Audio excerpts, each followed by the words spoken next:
400 करोड़ का बजट, लेकिन जिन बेटियों के लिए योजना बनी, क्या वही उससे बाहर हो गई? जब खुद राज्यपाल कहे मैं ब्यूरोक्रेसी से व्यथित हूं, तो सवाल सिर्फ एक योजना का नहीं, पूरे सिस्टम का बन जाता है।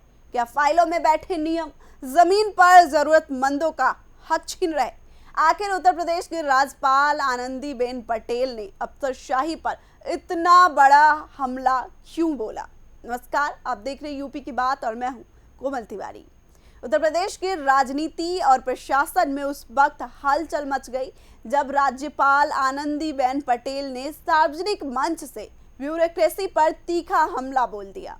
उन्होंने साफ शब्दों में कहा कि वह आईएएस अधिकारी और खास तौर पर अपर मुख्य सचिव स्तर के अधिकारियों की कार्यशैली से व्यथित है। इतना ही नहीं, उन्होंने यह भी कह दिया कि अधिकारियों को नियमावली बनानी तक नहीं आती। सवाल यह है कि आखिर ऐसा क्या हुआ कि राज्यपाल को मंच से इतना सख्त टिप्पणी करनी पड़ी? क्या यह सिर्फ स्कूटी योजना का मामला है या फिर सरकारी योजनाओं के लागू होने के तरीके पर बड़ा सवाल? आइए पूरी खबर विस्तार से समझते हैं। पूरा मामला रानी लक्ष्मीबाई स्कूटी योजना से जुड़ा है।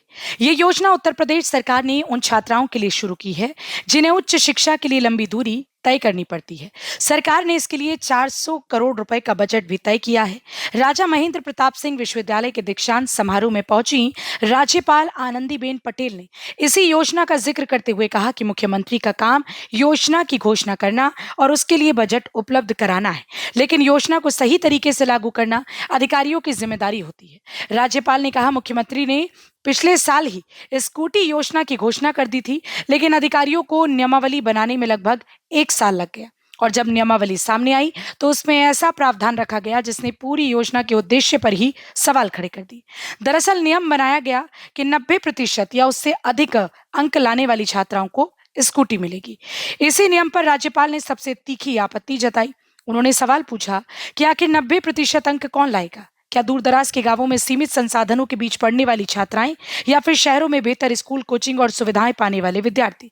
आनंदीबेन पटेल का कहना था कि जिन बेटियों को वास्तव में इस योजना की जरूरत है, वे शायद इस नियम के कारण लाभ से ही वंचित रह जाएंगी।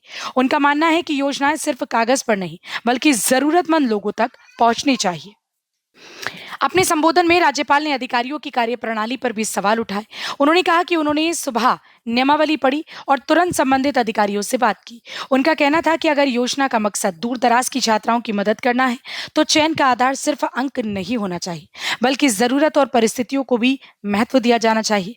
उन्होंने सुझाव दिया कि उपलब्ध बजट के हिसाब से पहले उन छात्राओं की सूची बनाई जाए जिन्हें वास्तव में स्कूटी की सबसे ज्यादा जरूरत है। अगर पहले साल सभी को लाभ नहीं दिया जा सकता तो बाकी पात्र छात्राओं को अगले चरण में शामिल किया जाए। राज्यपाल के इस बयान की अहमियत इसलिए भी बढ़ जाती है क्योंकि वो लंबे समय तक प्रशासनिक और राजनीतिक जिम्मेदारियां निभा चुकी हैं। गुजरात की मुख्यमंत्री रह चुकी आनंदीबेन पटेल प्रशासनिक व्यवस्था को करीब से समझती हैं। ऐसे में उनके बयान को सिर्फ एक सामान्य टिप्पणी नहीं माना जा रहा, बल्कि इसे ब्यूरोक्रेसी की कार्यशैली पर गंभीर सवाल के तौर पर देखा जा रहा है। अब देखने वाली बात यह होगी कि क्या राज्यपाल की इस नाराजगी के बाद स्कूटी योजना की नियमावली में बदलाव किया जाता है या नहीं? क्या सरकार जरूरतमंद छात्राओं तक योजना का लाभ पहुंचाने के लिए नए मानक तय करेगी या फिर मौजूदा व्यवस्था ही जारी रहेगी? फिलहाल इन सवालों के जवाब का इंतजार है। सरकारी योजनाओं की असली सफलता से बजट से तय नहीं होती, बल्कि इस बात से होती है कि उनका लाभ सही लोगों तक पहुंच रहा है या नहीं। अगर नियम ही ऐसे बन जाए कि जरूरतमंद पीछे छूट जाए तो फिर योजना का उद्देश्य अधूरा रह जाता है। राज्यपाल आनंदीबेन पटेल का बयान इसी बहस को सामने लेकर आया है। अब सवाल आपसे, क्या स्कूटी जैसी योजनाओं में सिर्फ मेरिट यानी अंक आधार होने चाहिए या फिर आर्थिक और सामाजिक जरूरत को भी प्राथमिकता मिलनी चाहिए? इस खबर में फिलहाल इतना ही। देखते रहिए यूपी की बात।